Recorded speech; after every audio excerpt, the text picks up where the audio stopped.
फातिमा की रानी माँ, प्रभु यीशु की माँ, आसरा तू ही है माँ।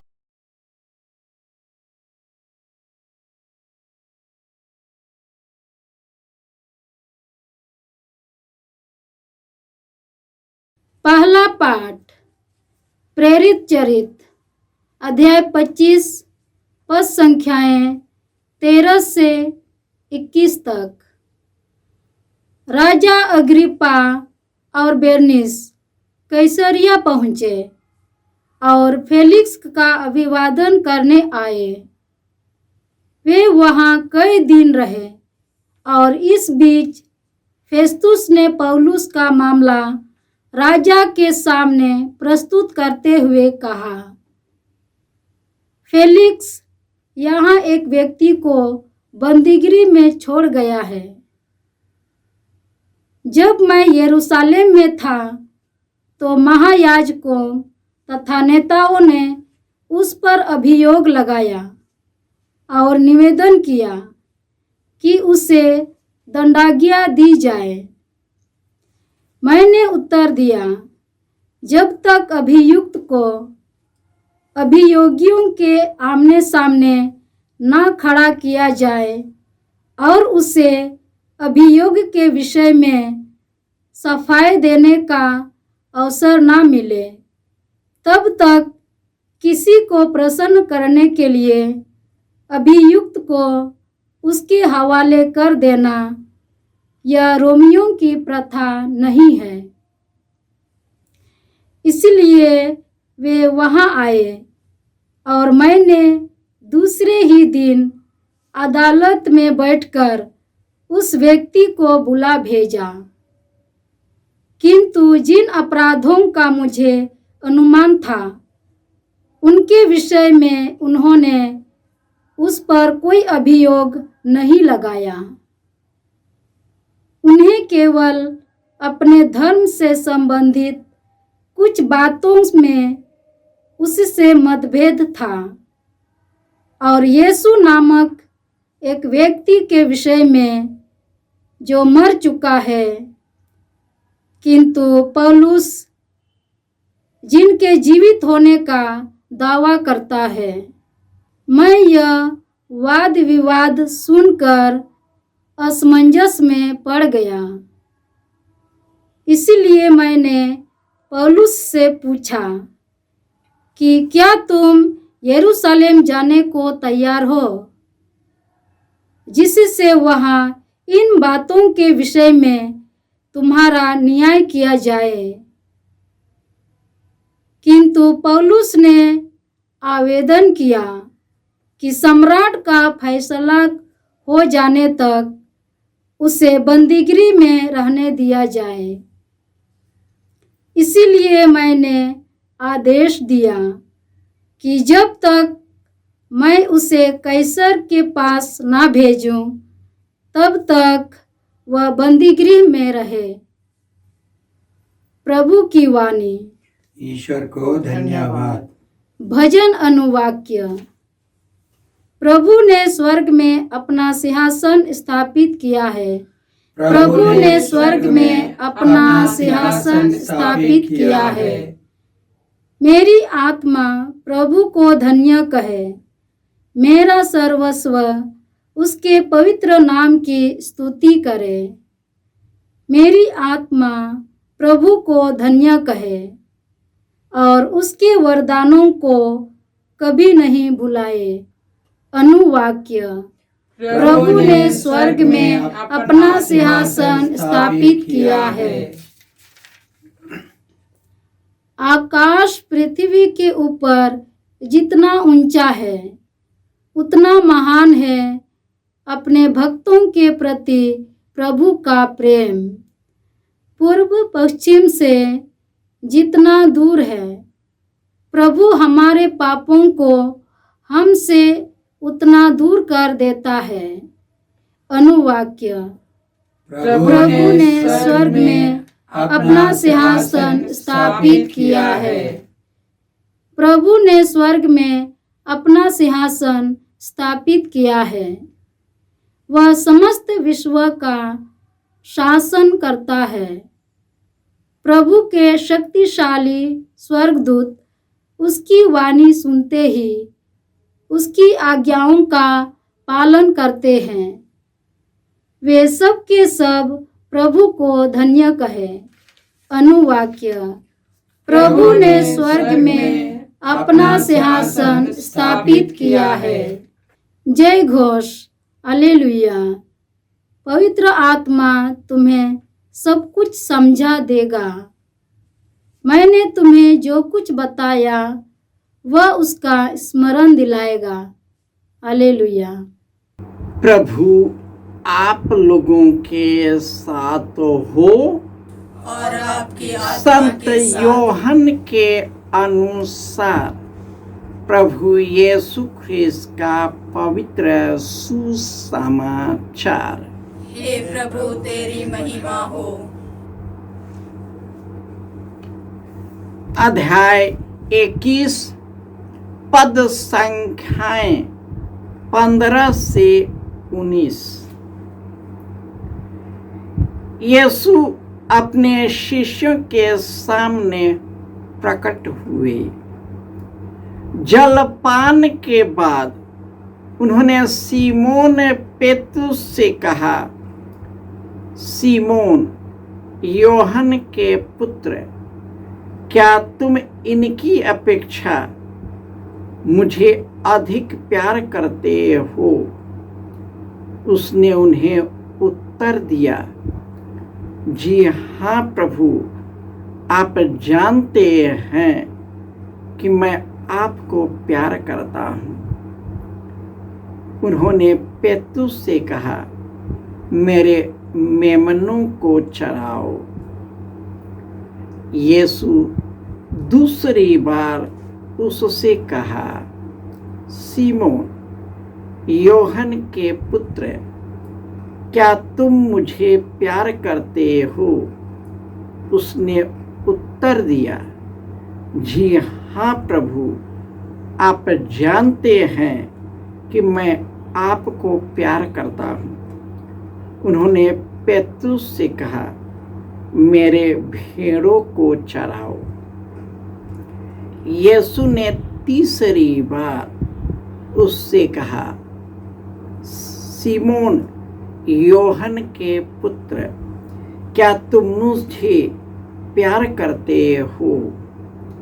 पेतरुस को इससे दुख हुआ कि उन्होंने तीसरी बार उससे पूछा है, क्या तुम मुझे प्यार करते हो? और उसने यीशु से कहा, प्रभु आपको तो सब कुछ मालूम है, आप जानते हैं कि मैं आपको प्यार करता हूँ। यीशु ने उससे कहा, मेरी भेड़ों को चराओ। मैं तुमसे कह देता हूँ, जवानी में तुम स्वयं अपनी कमर कसकर जहाँ चाहते थे वहाँ घूमते फिरते थे,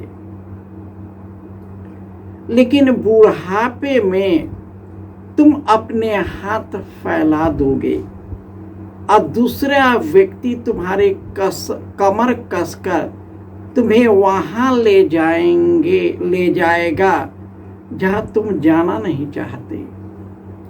इन शब्दों से यीशु ने संकेत किया कि किस प्रकार की मृत्यु से पेतरुस द्वारा ईश्वर की महिमा का विस्तार होने वाला है।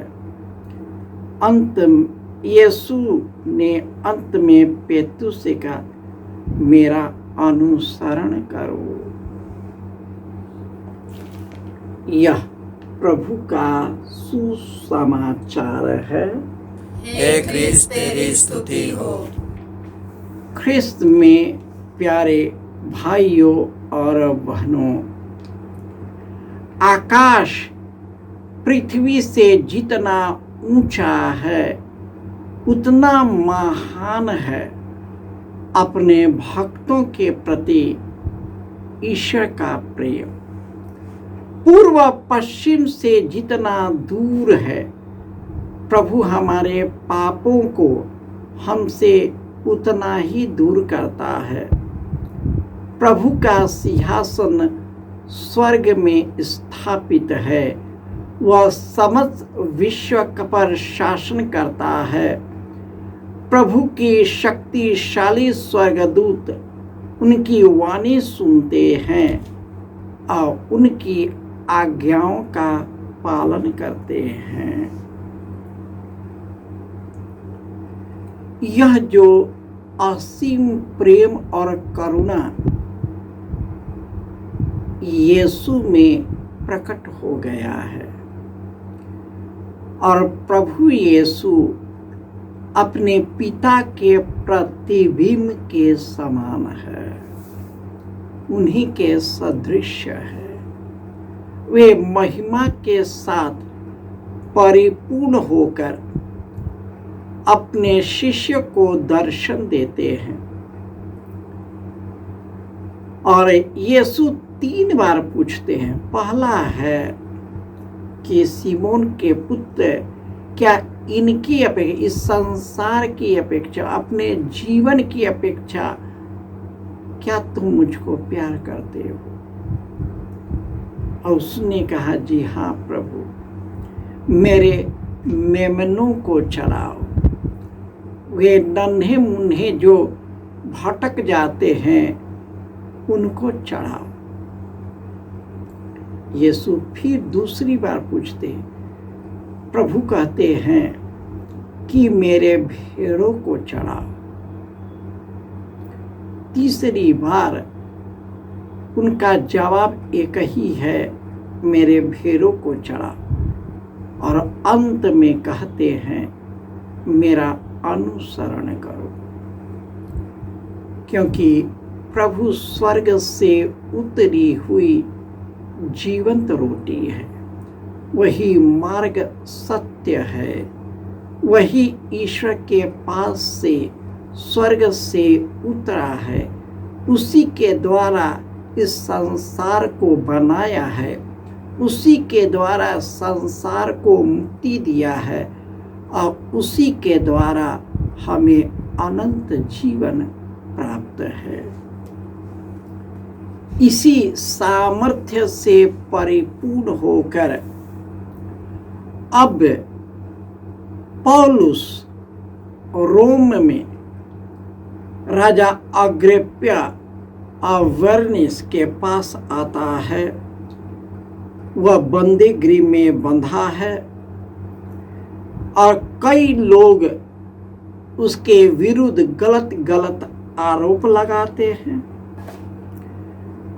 और कई लोगों में मतभेद भी होता है।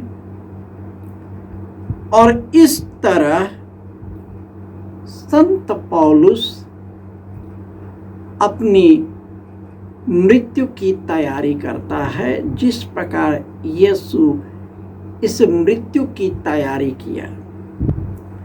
हम सभी मृत्यु से डरते हैं और यीशु हमें मृत्यु से निकालता है। आज भी मृत्यु से डरते हैं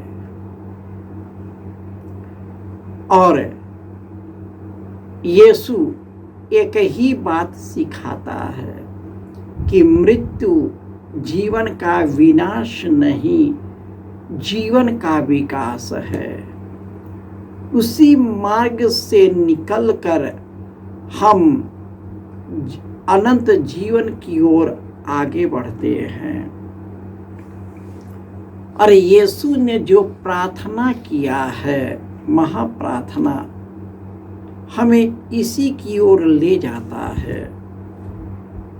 और यीशु का प्रेम इतना गहरा है कि उन्होंने पिता के प्रेम से भर दिया है ताकि हम सभी उस प्रेम और पिता ईश्वर के प्रेम और यीशु मसीह का मुक्तिदायी का प्रेम सर्वत्र फैला सके। विशेषकर जो इस दुनिया से टूट गए हैं, जीवन को लेकर दुखी है, परेशान हैं, शारीरिक पीड़ा में हैं, मानसिक पीड़ाओं के शिकार है, यीशु कहते हैं मेरे पास आओ, मैं तुम्हें विश्राम दूंगा। यीशु मरते हुए व्यक्ति को अनंत जीवन से भरता है, मरते हुए व्यक्ति को अपने जीवन के शक्ति से भरता है। क्या हम इस जीवन को इतना प्यार करते हैं कि हमने यीशु को खो देते हैं? इस संसार के लिए यीशु को खो देते हैं। हम इस संसार के वैभव के लिए यीशु को खो देते हैं। अंत में जिसके डर से हम भागते हैं, अंत में वही प्राप्त होता है। न संसार हमारा साथ देता है, न हमारा यह जीवन हमारा साथ देता है। जिसके मुंह में जिंदगी भर फंसे होते हैं, यीशु इसी से निकालने आया है, ताकि यीशु के साथ हम स्वतंत्र हो जाए, उसके गहरे प्रेम से भर जाए, पिता के प्रेम से भर जाए, ताकि हम सभी पिता यीशु और पवित्र आत्मा में एक बने रहे। जय यीशु।